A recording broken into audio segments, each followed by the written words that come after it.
पिछली छठी क्लास में जो आपके मानचित्र पाठ चल रहा था उसमें हमने दूरी के बारे में पढ़ा था। मैंने बताया था आपको मानचित्र के 3 प्रमुख घटक होते हैं, दूरी, दिशा और संकेत या प्रतीक।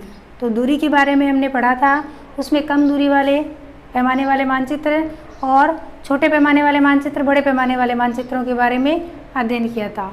आज हम आपके सेकंड जो घटक है वो है दिशा। सेकंड घटक है आपके दिशा के बारे में पढ़ेंगे। दिशा देखिए, आप जब भी कोई मानचित्र देखेंगे ना, आप ऊपर की ओर देखिए, ऊ ऐसे लिखा हुआ मिलेगा। इसका मतलब होता है उत्तर दिशा की तरफ संकेत कर रहा है।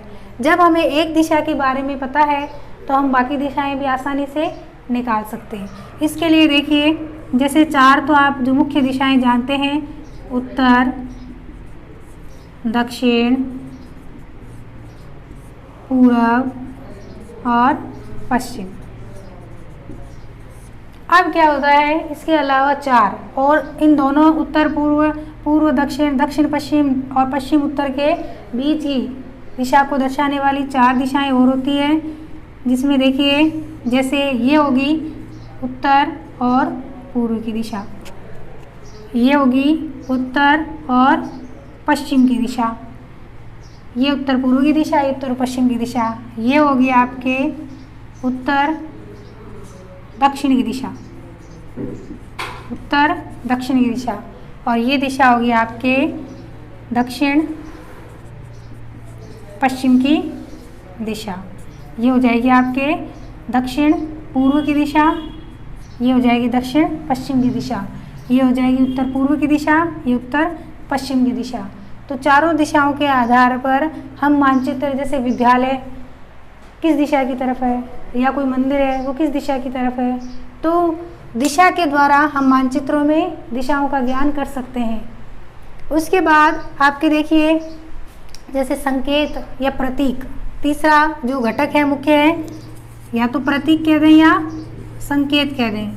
प्रतीक यानी हम मानचित्र में सभी चीज़ों को एक जैसे चिन्हों से तो नहीं बता सकते हैं कि पेड़ भी वैसे ही लग रहे हैं या मंदिर है तो उसी स्थान का है, वैसे ही ड्रॉ करके हम बता रहे हैं, वैसे नहीं बता सकते हैं। उसके लिए कुछ अलग अलग संकेतों का या प्रतीकों का प्रयोग किया जाता है। जैसे आपको कुछ प्रतीकों के बारे में बताते हैं। रेलवे लाइन, रेलवे लाइन में बड़ी रेलवे लाइनें भी होती है, छोटी रेलवे लाइनें भी होती है, रेलवे स्टेशन भी होता है।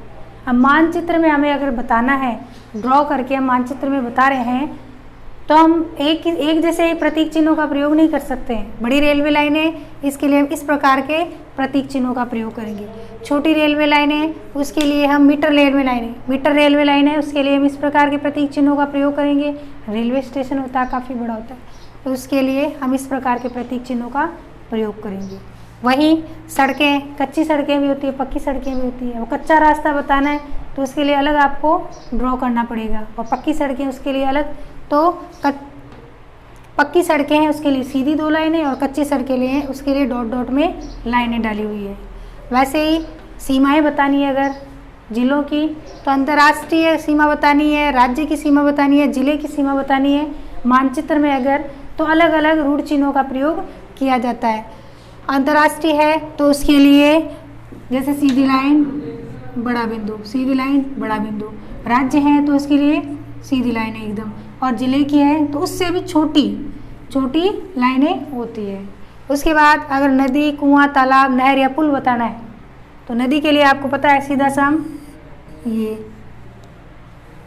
आपको कुआं बताना है तो इस चिन्ह का प्रयोग करेंगे, तालाब बताना है आपको तो इस चिन्ह का प्रयोग करेंगे, फिर आपको नहर बतानी है तो इस चिन्ह का प्रयोग करेंगे, और आपको पुल बताना है तो आपको इस चिन्ह का प्रयोग करना होगा। फिर अगर हम देखिए मंदिर, गिरजाघर, मस्जिद, तो इसके लिए छोटे छोटे ऐसे ड्रॉ करके बताने पड़ेंगे कौन सी जगह है जहाँ पर मंदिर है, कौन सी जगह है जहाँ पर मस्जिद है, कहाँ गिरजाघर है। तो उसके लिए इस प्रकार के रूट चिन्हों का प्रयोग किया जाता है। Post office, post, telegraph, police station के बारे में बताना है तो उसके लिए देखिए पोस्ट ऑफिस पीओ लिखा हुआ मिलेगा मानचित्रों में, पीओ वहाँ पोस्ट ऑफिस है, पीटीओ पोस्ट टेलीग्राफ, और आपके पुलिस स्टेशन है तो पीएस लिखा हुआ मिलेगा। फिर बस्ती या कब्रिस्तान के बारे में बताना है तो इस प्रकार के रूढ़ चिन्हों का प्रयोग है वो किया जाता है। और अगर पेड़ बताने हैं तो पेड़ का चाहे तो आप यूं कोई किसी भी प्रकार के रूढ़ चिन्ह जिसमें आप पेड़ दर्शाना चाहते हैं तो रूढ़ चिन्हों का प्रयोग कर सकते हैं। घास है तो उसके लिए हम इस प्रकार के रूढ़ चिन्हों का प्रयोग है वो कर सकते हैं, ताकि मानचित्र देखने पर हमें पता चले कि इस जगह मंदिर है, इस जगह पोस्ट ऑफिस है, इस जगह घास है, इस जगह पेड़ है, इस जगह कब्रिस्तान है, तो हम आसानी से किसी स्थान के बारे में पता लगा सकते हैं। नहीं, अगर इन रूढ़ चिन्हों का प्रयोग या प्रतीकों का प्रयोग नहीं किया जाता है तो हमारे लिए फिर सारी चीज़ें एक समान ही होगी, हमें पता ही नहीं चलेगा कि कौन से स्थान विशेष के बारे में बताया जा रहा है। तो मानचित्र को सरल बनाने के लिए और स्थान विशेष की संपूर्ण जानकारी प्राप्त करने के लिए रूढ़ चिन्ह या प्रतीकों का प्रयोग है वो किया जाता है। इसके बाद हम दो चीज़ें और पढ़ते हैं। देखिए, जैसे रेखा चित्र। रेखा चित्र किसे कहेंगे? रेखा चित्र कहते हैं आपके रेखा चित्र। रेखा चित्र के बारे में पढ़ो तो देखो, आप अगर किसी व्यक्ति को किसी स्थान विशेष का नक्शा पूछ रहे हैं, जैसे आपको कहीं जाना है, आपको पता नहीं है रास्ता, तो आप कैसे पता करोगे? कोई व्यक्ति आपको क्या बताएगा, एक छोटे से पेपर पर कच्चा बना के बताएगा कि आप इस गली से जाना, आगे मंदिर मिलेगा, फिर आप लेफ्ट टर्न कर लेना, फिर आपको एक विद्यालय मिलेगा, उसके पास वाली गली में, ऐसा आपको कुछ कच्चा ड्रॉ करके, या तो ज़मीन पे ड्रॉ कर देते हैं गाँव में, तो और नहीं तो एक पेन पेपर लेके या कहीं दीवार पर या कहीं भी आपको आगे का रास्ता है वो बताने का प्रयास करते हैं। कच्ची रेखाओं पर आधारित जो चित्र डाला जाता है उसे रेखा चित्र कहा जाता है। जैसे सामान्य जानकारी के लिए हम भी कहीं जाते हैं, हमें कोई एड्रेस नहीं मालूम पड़ता है, तो हम किसी से पूछेंगे तो वो हमें अंदाजे के आधार पर, एग्जिट नहीं बता सकता, लेकिन अंदाजे के आधार पर हमें कुछ छोटा मोटा कच्चा चित्र है वो ड्रॉ करके देगा कि आप इसे इधर से जाओगे या इधर से आपको रास्ता बताएंगे, वो रेखा चित्र कहलाते हैं। खाका किसे कहेंगे? खाका उसे कहते हैं जैसे छोटी जगह को बड़े स्थान पर प्रदर्शित करना है। मानचित्र पर हमें छोटी जगह को विस्तृत रूप में बताना है, तो इसके लिए हम क्या करेंगे? बड़े पैमाने का प्रयोग करते हैं। छोटे स्थान को, कोई भी छोटा स्थान है उसको हम विस्तृत रूप से समझने के लिए बड़े पैमाने का प्रयोग करते हैं। बड़े पैमाने का प्रयोग करते हैं। छोटा स्थान है और बड़े पैमाने का प्रयोग कर रहे हैं तो वो रेखा चित्र खाका कहलाता है। छोटे स्थान को बड़े रूप में प्रदर्शित करने के लिए बड़े पैमाने का प्रयोग किया जाता है, उस प्रकार का रेखा चित्र है वो खाका कहलाता है। दोबारा, रेखा चित्र कच्ची रेखाओं के आधार पर खींचे जाने वाला चित्र है वो रेखा चित्र कहलाता है, जो हमें किसी स्थान विशेष के बारे में सामान्य जानकारी है वो देता है। खाका है वो छोटा कोई स्थान है उसको हम समझने के लिए बड़े पैमाने का प्रयोग करते हैं, तो उस प्रकार का जो रेखा चित्र बनाया जाता है उसमें पैमाना निर्धारित होगा। रेखा चित्र में पैमाना निर्धारित नहीं होता है, रेखा चित्र सामान्य जानकारी प्रदान करता है।